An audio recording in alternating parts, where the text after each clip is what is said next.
Hello and welcome to episode 11 of the True North CFL podcast. I am your host, Jimmy Leach. You can follow me on Twitter at aka Jimmy Leach. I'm Taylor Curry, and you can follow me on Instagram and Twitter at TaylorCurrySK. I'm James Tees. You can follow me at James_Tees. You spell Tees, Tees. And don't forget to follow us on our social media platforms. We're on YouTube, Instagram at True North CFL Podcast. We're on Twitter at True North CFL Pod. We're also on Spotify and SoundCloud. So search us up by our name and you'll find us. Yep, and without further ado, we're going to get into the recap of last week's games, where the Stamps lost a close one, 28-29 in Winnipeg.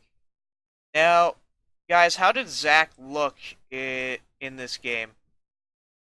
He looked really good for his first game, really, of the year, throwing for 2 touchdowns and completing 78% of his passes. And he made some clutch throws in the meantime too. So I think he had a pretty good performance back. I was surprised. I was surprised as well. I thought he'd be a shell of himself because he's missed 3 quarters of his season, if not more. So I kind of expect him to drop off, but he didn't really. He had a pretty good performance, and I was overall impressed with him. Yeah, I thought he looked good too. He had 221 passing yards, 2 touchdowns, and an interception, and 10 rushing yards. I mean, it's a nice debut, especially for someone who really hasn't played since third play of this year. So, since we all agree that he looked good, I'm going to ask you, is the old Zach back? I think it's too early to tell. Like it's one game in Winnipeg. You have the crowd behind you with the momentum. I think it'll be a little different if they have to go to Calgary next week or in 2 weeks. Sorry, and play in the cold there. I think it's going to be a little different. I think it's too early to tell. I feel like his supporting cast kind of elevated him, so it's too early to tell. We'll see once playoffs start. For me, I'm going to say no. I don't think Zach's going to ever get back there. Do I think he can be a decent game manager, sort of like Matt Nichols is? Yeah, I think so, but I don't think he's going to be ever going to come back to that runner-up for MOP conversation ever again in his career. Sorry, No, Zach, I if you don't ever think so. hear this, but it's just how I feel. Now, Claros took a headshot in the first half of the game. I can't remember who did it, but did you guys think that hit was clean or dirty? Because I heard some arguments like he kind of juked, but he also was sliding, so. Yeah, I think it was a little dirty, but Zach was going down slow for sure. But the guy doesn't have to hit him like that, and I was honestly surprised to see him get up after that. It looked pretty hard. It was hard. I don't think it was necessarily intentional, probably the heat of the moment, but yeah, it was a little weird. And I'm shocked he got up because at this point his brains are basically mashed potatoes with all the concussions he's had. Yeah, that's pretty true. I think we compared him to a walk-in CTE experiment at this point. Yeah, I thought it was dirty, but I don't think it was dirty enough to draw a flag because once you start kind of making moves to dodge defenders, you are considered a runner. So if a guy hits him hard like that, it's kind of in that gray area.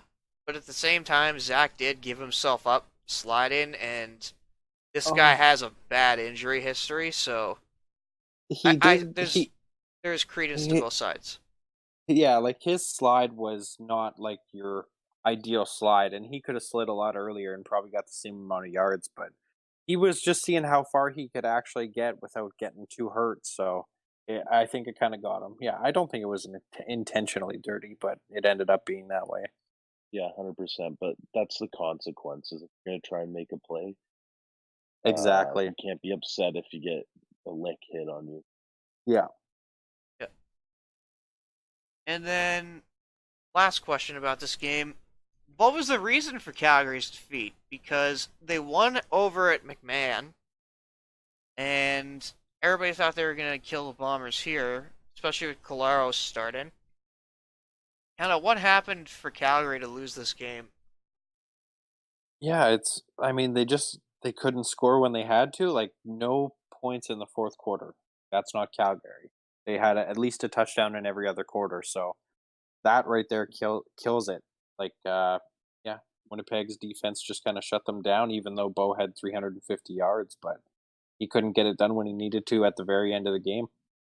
Bo had a classic Bo game. This is arguably his best game this year. I think it also has to do with them taking their foot off the gas, but also the issue is they can't run the ball.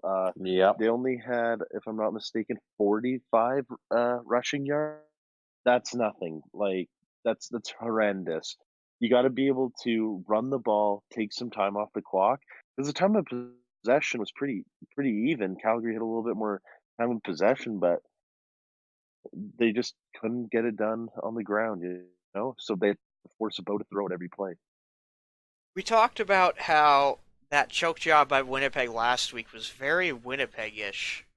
This loss by Calgary is very un-Calgary-like. It was, 0 points in the fourth quarter, as Taylor mentioned. That's not what we've come to expect from these Stampeders, especially over these past couple of years. They're arguably one of the most clutch teams in this league.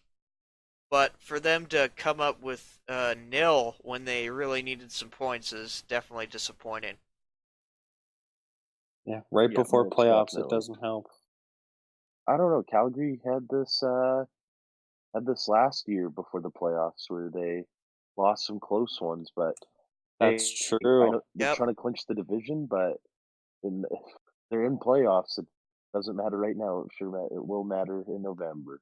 Do we think the Stamps, for that reason, have maybe become a bit disinterested in the regular season and are kind of looking ahead to the postseason? Well, we'll see this weekend when they play BC because that's in BC, and I think BC's looking to play spoiler for them, so it's going to be intense, and I think we'll really see then. Yeah, most definitely. I don't know. I think that's a poor excuse. People use excuses like this when Texas beat Georgia last year in a bowl game, and people where Georgia was a heavy favorite, and people just use this as an excuse as, oh, they didn't make the playoffs, so why they didn't try. I feel that's a poor excuse people make for these teams. You're a pro sports team. If you you can't be making excuses or doing stuff like that. You got to show up every game. Want to win the Yeah, that's absolutely right. Um, Yeah. for me, I kind of agree with that. I don't think Calgary's disinterested, but well, maybe they may be a little bit because again, they're not winning those closer games later in the year. I'm not sure what that could be other than really disinterest because this team is certainly one of, if arguably the best teams in the league. Yeah. Now on to the Hamilton versus Montreal game. The Ticats winning 38 to 26 on the road against Montreal. Now, can Dane Evans lead this Hamilton team to a Grey Cup? I think he's got the easiest path to get there. They're going to have to play one game, and it's either going to be Edmonton or Montreal in Hamilton. I think the odds are in their favor, and yeah, I think they'll get there. But depending on their opponent, I think it could be interesting to see if they win the Grey Cup. Yeah, I don't think he can because regular season's different from playoffs. Yep. Uh, people always say the team with more experience wins, and sometimes you feel like it's not true, but I think it is in this case. Dane, this is his first time starting almost a full season, so uh, let's see how he does under the big bright lights of playoff. Yeah, that's true. Playoffs can certainly throw off certain quarterbacks. I know Kevin Glenn, who's in my opinion a Hall of Famer, has arguably not been the greatest when it comes to the postseason. Very Well, much Yeah. like yep. Peyton Manning. Oh, yeah, there's another one.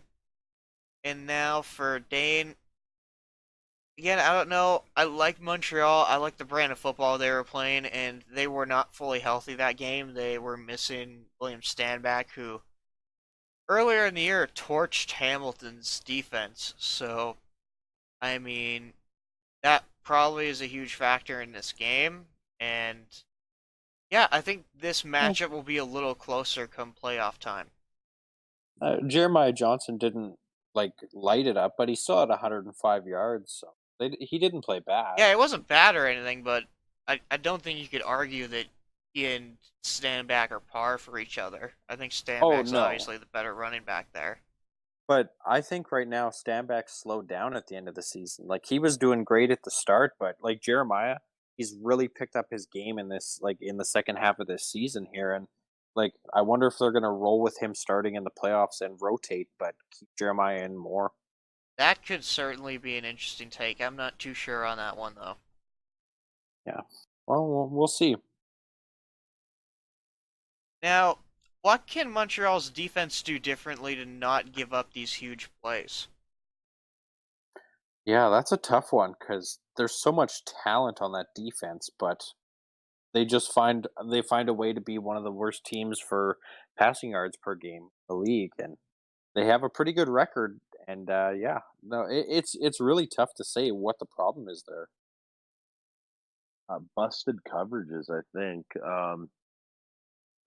They kind of torched him, like throwing the ball 372 yards given up. But the time of the possession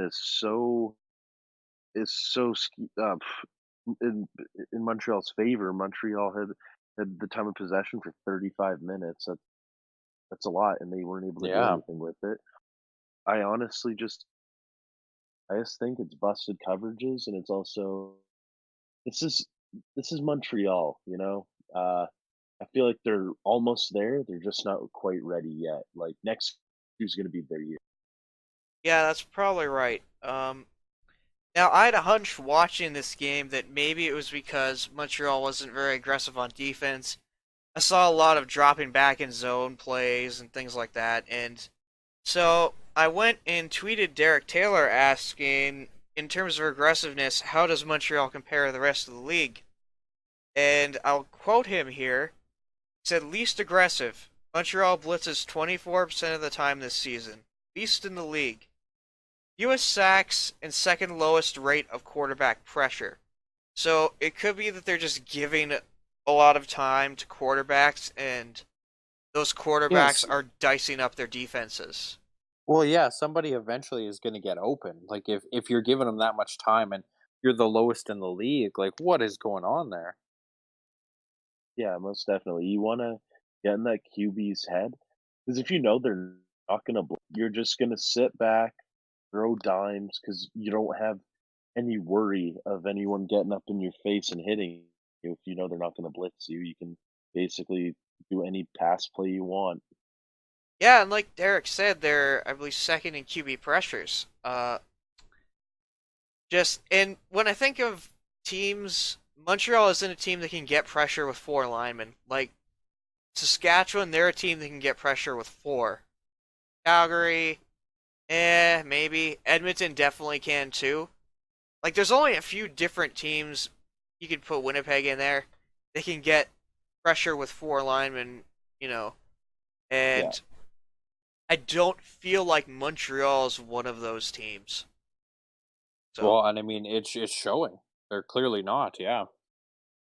Yeah, especially when you play a team like that, you can have an empty backfield if they're unable to get the pressure. That's why they're getting diced up in the passing game because you're able to put another man out there in to catch a route rather than in pass pro.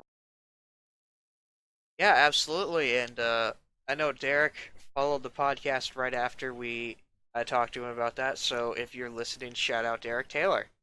Shout out Derek Taylor. Shout out to Derek Taylor. All right, so on to our final question for this game. Why did Hamilton leave their starters in for so long after, this game was pretty much the script was written, Hamilton had the W, but Dane Evans was still in basically until the last drive. You know, I criticized Dane Evans coming in when he came in, and like to start, and he's proved me wrong every week now, and I just think that they're really building up their momentum, and they wanted to let their opponents know like what they're about coming in the playoffs in a couple. Make a statement. Keep pouring it on your opponent even when they're out of it. Exactly. No doubt. With it also could be because Dane is a really raw quarterback, and they're just trying to get him as many reps as possible for the playoffs. So maybe that has I something to do feel with it. comfortable. Well, and, reps against the team that he potentially is playing in their first playoff game. Yeah, that's also true. Yeah. Now on to the final rendition of the Dumpster Fire Bowl for this year, with Toronto beating the Ottawa Red Blacks 39-9 at home. Now, Ottawa 80% of their possessions were two and outs. Well into the second quarter, until they got their next first down. Why why is this, and how can they improve next season? Well, that's the tough part. Like I know they were, I don't know if Madhu and Crockett are hurt, but they were playing Greg Morris and Brendan Gallagher or Gilligers. So uh, I think, I mean, if you don't have a running game, it starts there. And I mean, they're trying out Will Arndt. Dominic Davis is starting next week, so uh, I think it's pretty much an overhaul of that locker room, at least on the offense.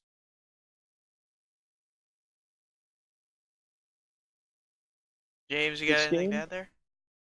I was at this game. I've never experienced such a horrible game in my life in person.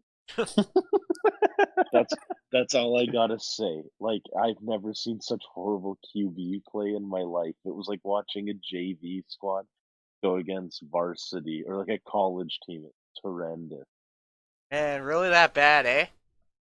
Yeah, it was bad. Even though Toronto had a few turnovers, uh, it was not a very good game. I was left thinking to myself, "Wow, what a waste of my time."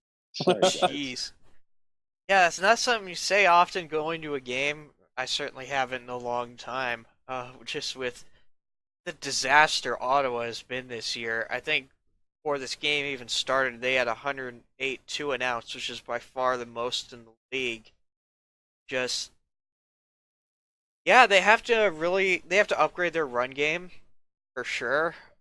Just and they need better quarterback play. I just think that's killing this entire team's season is just the massive dumpster fire at quarterback they have that, their GM gave them this. Like, Rick Campbell's a good coach, but he can't turn manure into gold, with these quarterbacks that they have. Dom Davis is shown to be nothing special. Jonathan Jennings has looked pretty bad, and Will Art isn't the solution right now, so I really don't know where you go from there. Well, Yeah, yeah, that's exactly it. Like I think they really gotta see what they can get in free agency and hope they can spend some money on a good quarterback to stick around for a while. most definitely. Their offensive line play hasn't even been that bad. It's not like these guys are getting pressured every 2 seconds. Just these guys aren't professional football players. Well, not professional quarterbacks, at least that they're getting. They're just kind of bridge guys you use for a few weeks if your starter gets hurt. Exactly. Yeah. I would agree with that for Dom Davis. I think Jonathan Jennings might be done or getting there. And Will Arndt, again, he's young and he still needs to develop. But hey, he won a championship as a semi-pro quarterback in Canada. I'm just gonna add that because not many people know that he won one in Fort Mac. I forget the team, but Alberta has a semi-pro league and he won that. So Wait, Will Arndt? yeah, Will Arndt. Wow. The more you know. Yeah, that's just one of those little interesting facts that I dug up about him, which is just thought that was a cool little thing to throw in there. Now, speaking of quarterbacks, there was a major storyline at quarterback this week Canadian quarterback Michael O'Connor. How did he look this game, Taylor? Yeah, I thought. I mean, he played well for the time they gave him. They gave him 9 passes. He got 61 yards and a touchdown. Uh, I want to see more of him, and I think he could be a good development guy down the road. Now, I specifically asked this question because, well, O'Connor was a draft prospect last year, and James being our draft expert, it's fitting that he's filling in for Carter on this show. Now, James, I asked you a two-part question about how did O'Connor look. I said, how do you evaluate his first performance? And B, does this change how scouts view successful youth sports quarterbacks? And I used Noah Picton as an example because he held a lot of youth sport records, but was never really given a shot, even though he proved that the kid can ball. But yeah, what do you think of O'Connor? I just want to say this first. Toronto's fiending O'Connor, a Canadian QB who's from Ontario playing in Toronto. Man, he just went in on third down just to try and pick up a first down running it, and people were losing it. Then it went quiet as soon as he left. But honestly, um, I think he did look very good, but you gotta take it with a grain of salt. You have to factor in this was in garbage time against a trash team who was basically just going through the motions. But he also did throw some really, really good balls that wow, they they shocked me. I was shocked at how good his balls were. Uh pause. Anyway, he that TD was very nice, but I think the receiver kind of made more of the play, even though it was a nice smooth ball. The difference between O'Connor and these other guys is he's an outlier because he played prep school in the States, like high school football in the States, as well as he went to IMG Academy, who, if you guys don't know, is just pumps out pro football players, guys who go to Alabama, Ohio State. And in high school, he was a four-star recruit. Alabama offered him. Ohio State, Michigan, any team that's a powerhouse in college football offered him. But people don't know this. He did indeed play a year at Penn State. Uh, Obviously, wasn't going the way he wanted, so he transferred to the University of British Columbia, where he tore it up. But we have to think he's going from playing against dudes who are now starters in the NFL, uh, and then going to U Sports and playing with dudes who, to be quite frank, probably aren't that good because there's such a small there's such a small amount of people playing football up here. But also, he is a big guy. He's 6'4", 6'5", 230. That's a that's a pro quarterback right there. That size, that's what NFL scouts look for. That's why he had this Seahawks training camp.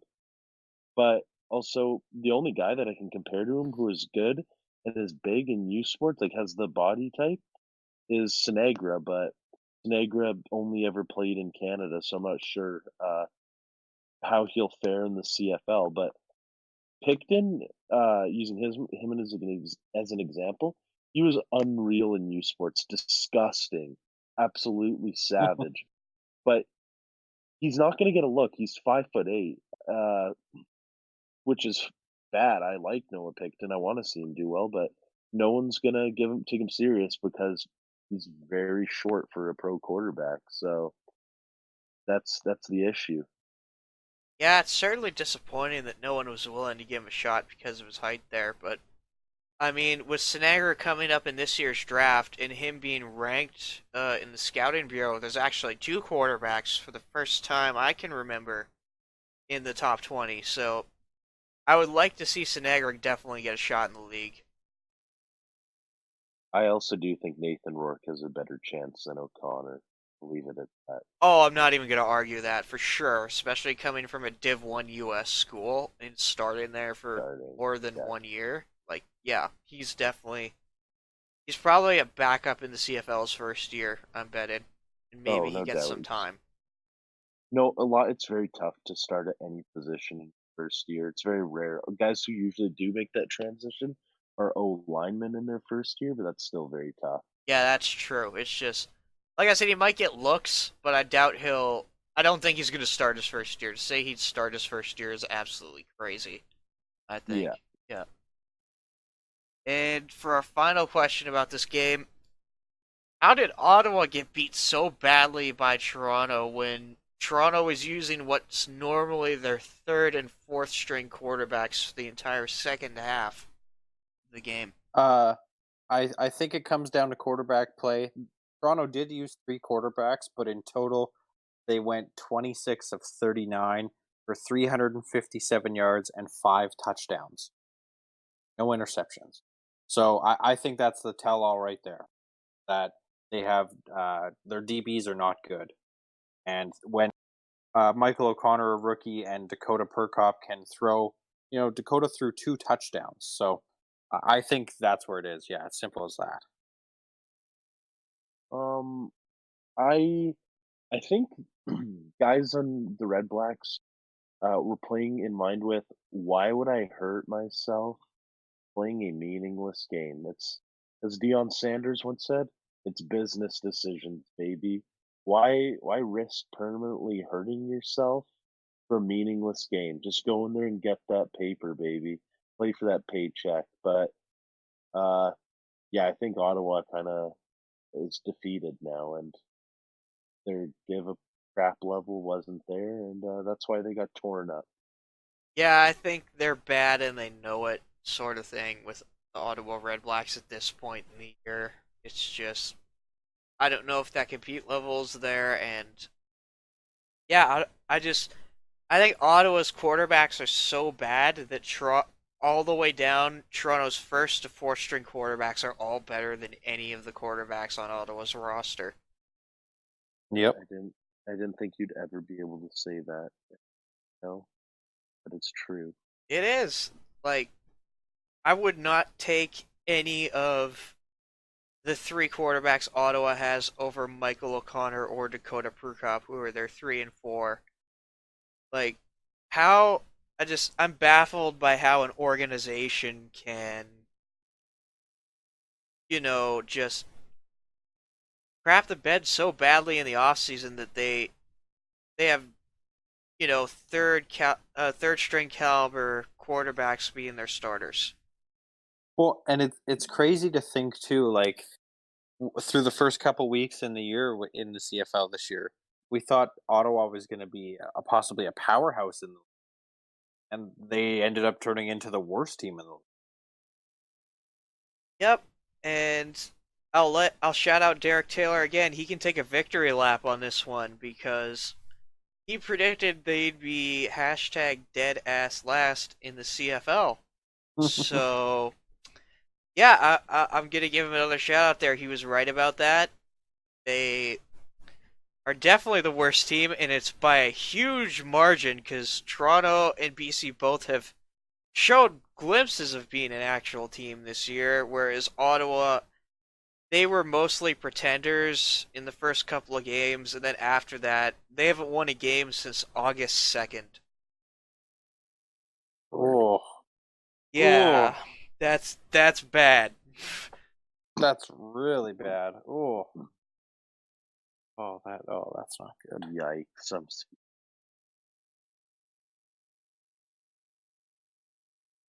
So to conclude our recap, we have the last game of the week: Saskatchewan beating Edmonton on a walk-off field goal, 27-24 in Edmonton.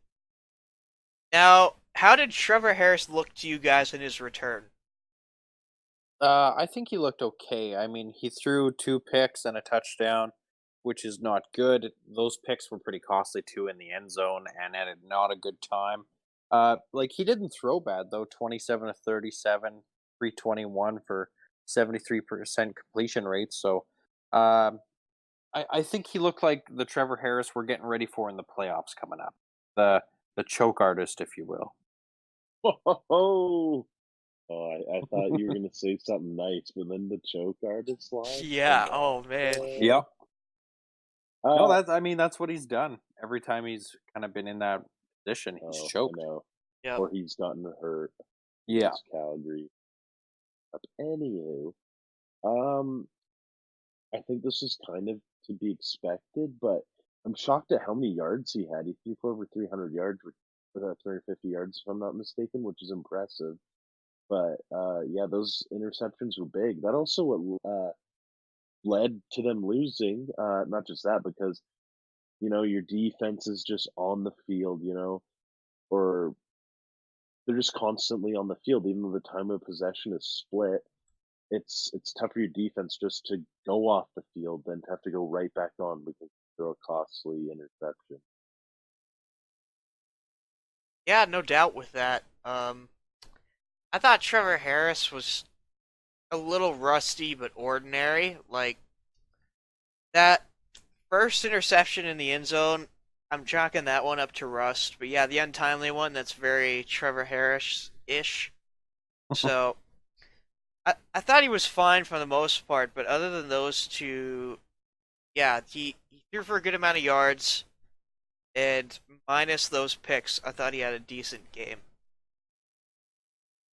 Now, is Sask the best team in the league when it comes to crunch time? I really think that they are. I'm a little biased as a Rider fan, but when it comes down to that, that last drive, they drove. I think they said 67 yards on that last drive to get the field goal to win. Like Cody can do it. The team believes in it. They're all behind each other. So I think they are. I think they are the best team when it comes to crunch time. Uh, and this is a tough one. I'm a Calgary fan, so I'm trying not to be biased, but kind of been Bo's arrow that he's clutch. But this year I'll say Sask, but the past few years it's been Calgary. This year it's Oh definitely yeah. been Sask. Yeah, They have the record to show for it. yeah, Saskatchewan, I think they've had at least three walk-off wins. I know they've had one against Winnipeg this one, and I think there's another one in there I'm forgetting. But this team has But definitely shown they have composure, and especially in yeah, that final 3 minutes. well, yeah, and you think too of the couple games where Cody's ran in for the last minute touchdowns to win the game too. Yep, that's probably the one I'm forgetting. But yeah, it's who this team is. They can get it done in those final 3 minutes, and that's just how they like to win it.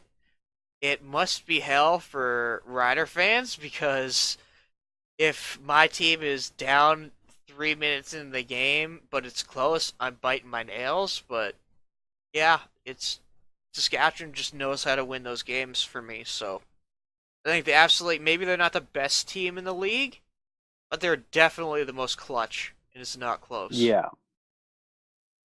Now, another topic that I'm sure Eskimo fans will want to discuss: does Jason Moss have a job next year? If I was Sutherland, I would say he wouldn't.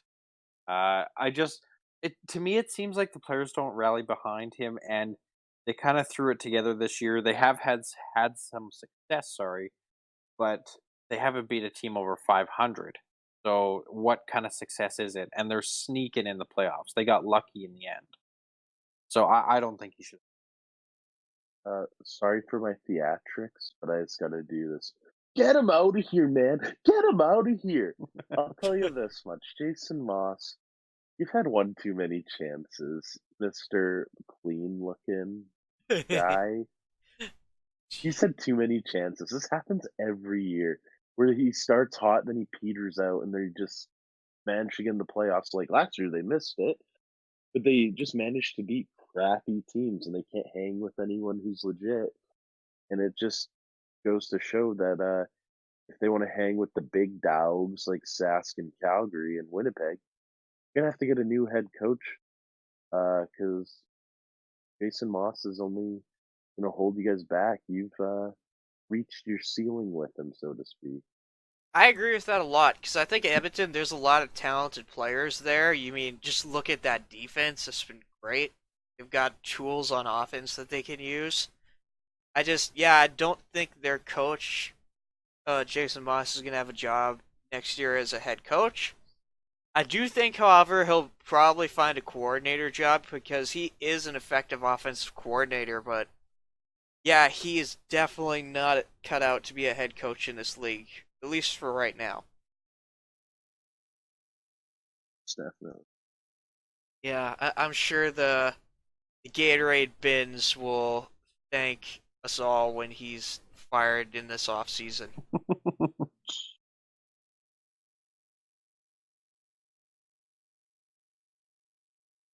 So on to our fantasy segment this week. For value picks, we have AJ Ouellette of the Toronto Argonauts, Caleb Hawley. Ouellette, sorry, his price is 3,500. Caleb Hawley's price is just under 3,300. And Chandler Worthy, who's still somehow $2,500. So grab him while you can. Anybody that I missed, you guys, or that you would take off? The only one I would add would be Richard Sedani. The last time they played BC, he had 3 catches for 53 yards. He had 8.3 fantasy points, and he's progressed through the season. So I think he's a good pickup at 2706. He's not too bad. Shout out to my boy. I actually played with Richie Sindani in the CJFL. Anyway, yeah, Worthy's worthy of that pick. Oh, I see what you did there. Yeah, That son was good. Danny, the former Campbell Tartan, is definitely worth a look this week, I would say. Now, on to our best positional options. We have Cody Fajardo at $10,695. We have Verdon Adams at $10,195. Bo at just under 10,000, and Big Game Dane at $9,073. Any quarterback you would add or take off there? I wouldn't Uh, take off. Sorry. so I got Bo Levi in my lineup, so I agree with everything you said. They're getting pricey though for Fajardo and VA, and VA might not even play the whole game again. So that's a pretty big price tag to pay for him, in my opinion. That's what I was about to say for Evans. Evans is cheap, but they've clinched it, so I don't see him playing against Toronto the whole time. And I'd say take Bo. These guys are trying to prove something that they're worthy of the number one spot in the West. Yeah, I kind of agree there. You do run a risk of BA and Evans not playing the full game, so put an asterisk beside those two that if you hear anything during the week about quarterback rotation, get them out of your lineup. Uh, I personally haven't heard anything, so that's why they're obviously in the positional picks. But if you really want to play it safe, definitely go with Bo or Cody because both are actually playing for something this week. If Saskatchewan wins, I believe they clinch first in the West. Yep. And yeah, if Calgary needs to win too to also have a shot at being first in the West. So, moving on to our running backs, I could only find really two that I thought were worth picking this week. You have Shaq Cooper at just over 5,700, and Jeremiah Johnson, who's just over 5,500. Anyone you would add or take off there? No, I got Jeremiah in my lineup, and I got Terrell Sutton in my lineup right now, but I'm gonna swap him out pretty soon, and I might even pick up Cooper for that price tag. I think these are both two good picks. I got nothing to add or take away. Awesome. Now, on to our wide receivers. We have Braylon Addison, who is just under 9,200. You have Eric Rogers, who's just under 8,300. You have Shaq Evans, who's just under 7,200. Naaman Roosevelt at $5,742. Juan Bray at $5,348. You have Ricky Collins at $5,294. You have Hergy Mayala at just over 4,500. And Dane Evans, who is just under 4,200. Any other receivers that I'm missing or that you would add? No, I got Eric Rogers and Naaman Roosevelt in my lineup. The other guy I have in my lineup, and he'll be mentioned later too, but is Duron Carter. I think last game of the year, he's gonna come out big. And you love Duron Carter. I think he's a good player. Anything you would add in there, James? No, I got nothing to add, man. I agree Oh, with all y'all saying. that's awesome. All right. So, for the team defense people, I didn't really see any other options. So, I just went with the Calgary defense at $4,410. They have a great matchup playing Danny O'Brien's BC Lions. And I don't think there's any other matchups this week that are really exploitable. Do you guys?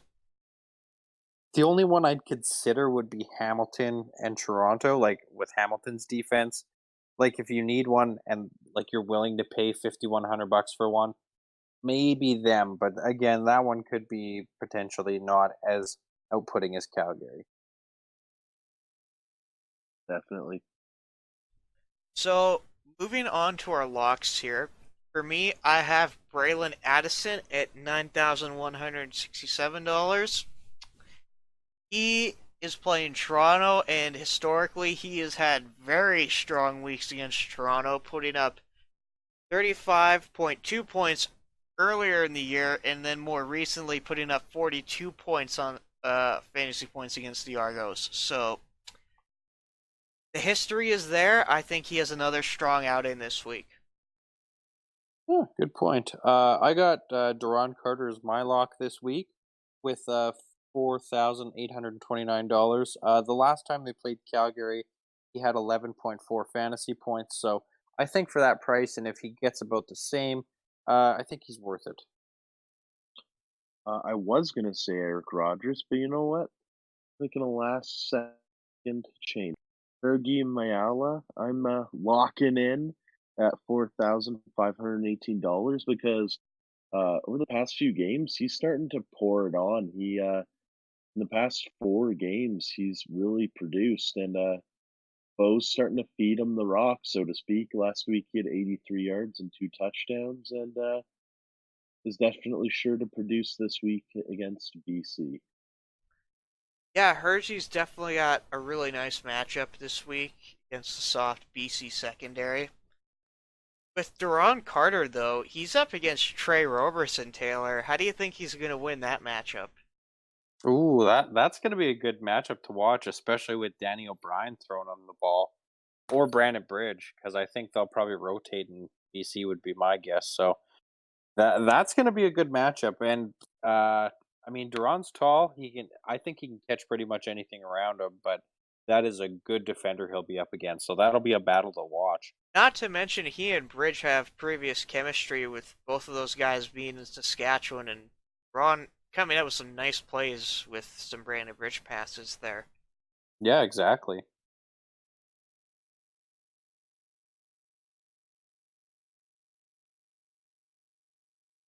So, on to our news segment for this week.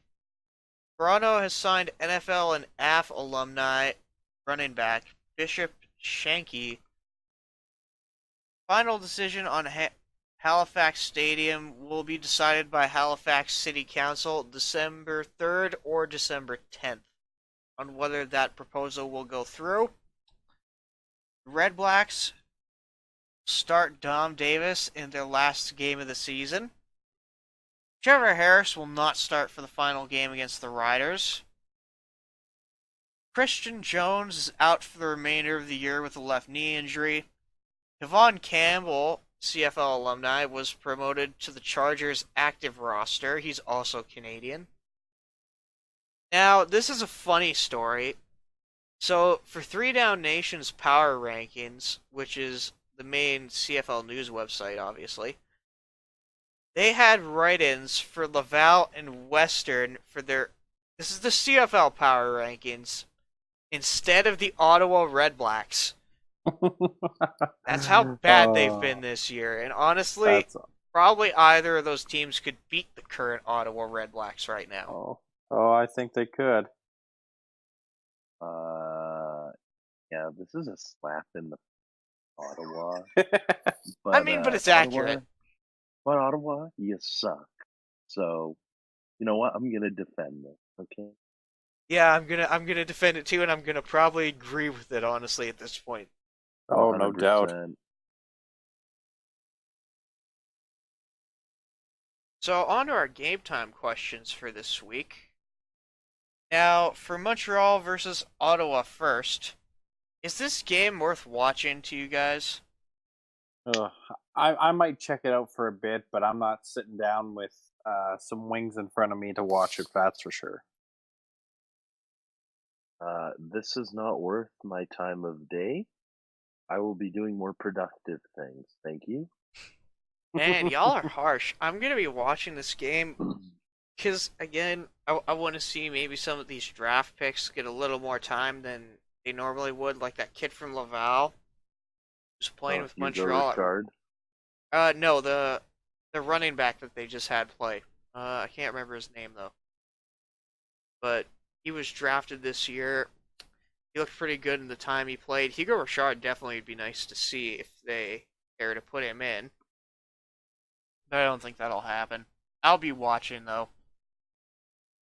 Now, for Edmonton versus Saskatchewan, this is definitely a game worth watching. Can Sask go back to back and take the West Division? I think so. With the news that Trevor Harris is going to be sitting this week, they're probably going to rest other guys. So I think it should be a fairly easy win. Knock on wood. Uh, yeah. Uh, it is tough to say, but with my man Kilgore in there, they ain't gonna win anything. I ain't gonna lie. He's probably the worst quarterback in the league. Oof. Anywho, Man, that's harsh when you got Dom Davis, Will Arndt, Jonathan Jennings in the league, man. Come well, on now. Arndt isn't James very Franklin. good. James Franklin isn't Okay. that bad. I'm not on the hate James Franklin train yet. No, man, he's the next Mike Riley. He Stop it. 16 touchdowns and 2 interceptions. Come on now. Yeah, and what did he do this year? Yeah, well that's because they don't want him in Toronto and he knows it. He's gonna go somewhere else where they want him and play well. But I'll yeah. eat some crow if he does good on another team. I'll eat some crow. Hey, he might even be Saskatchewan's backup next year. Oof, Okay, because he did well. Remember, that offense he did well in, that was a McAdoo offense. So that's true. maybe he's a backup for the Riders. But can Sask go back to back, especially with them being at Mosaic Stadium? Yeah, absolutely. Even if Trevor Harris was in this game, I'd still have the Riders taking it. Because, again, Edmonton has not beat a team over 500 the entire year. So. And then we're going to go Toronto versus Hamilton. Is this game going to be close, or will this be a blowout, in your guys' opinion? I think it should be a blowout. It just depends how long Hamilton plays all their starters, and if they play them for a while, it's a blowout. I'm I think Toronto's gonna win. I'll save that for later. Ooh. That's all I'm gonna say. I'll go in depth later, okay? All right, you're going to definitely have to explain that one. I think it will be a close game because, yeah, Hamilton is trying to go for, I think, a franchise record in wins right now. I think they're trying to get 14 or 15 wins. So they might play their starters a little longer than some people might want, but I think it will still be a close game because I like Toronto's depth QBs too, and I don't know, I just feel like Toronto could actually make a decent game of this. Now, the final game of the week, Calgary versus BC. Is this a trap game for Calgary since BC is at home? I think it has the potential to be like. I think BC is looking to play spoiler for Calgary, so they're going to come out guns blazing. And I don't know if Calgary is ready for what's going to hit, but it could be completely opposite. Calgary could just mop the floor all over them. So it just depends what BC shows up. Calgary's gonna go in there, drop a 50, put the nail in the frickin' coffin Ooh, to cap off the season. They're gonna go into playoffs and they're gonna dominate, baby. You heard it here first. YYC, baby. Go Stamps. Go let my boy Bo Levi Mitchell. I Interesting. Yeah, I don't see this being a Interesting. trap game. I think Calgary wins just because if this was Mike Riley's BC Lions, I think, yeah, maybe it could be a trap game. But just with Daniel Bryan at quarterback, I'm going to have to say no. I'm going with Calgary.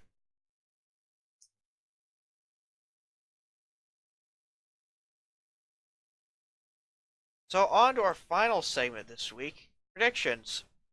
So, for me, I have Montreal beating Ottawa, obviously, Saskatchewan beating Edmonton, Hamilton beating Toronto, and Calgary beating BC. You guys have this week. I have Montreal winning, Saskatchewan winning, Hamilton winning, and BC beating Calgary. Well, I have Montreal winning, Sask winning, and Toronto.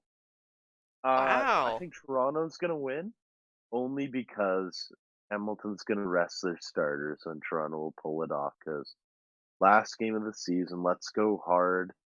Uh, let's get some Michael O'Connor up in there and let's pour it on these guys who aren't playing their starters. Let's be silly. Anyway, then I think Calgary's gonna beat BC. I ain't ever gonna count those. Yeah, that's fair. I would say I definitely want to see more of Michael O'Connor, but I don't think they are winning that game.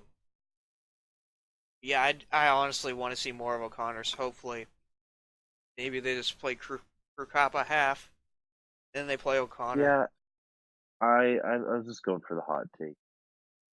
Oh yeah, going for the hot take. That's fair. We do that a lot on this show, so I believe that wraps it up for this week, guys. You can find our podcast on YouTube, SoundCloud, and Spotify.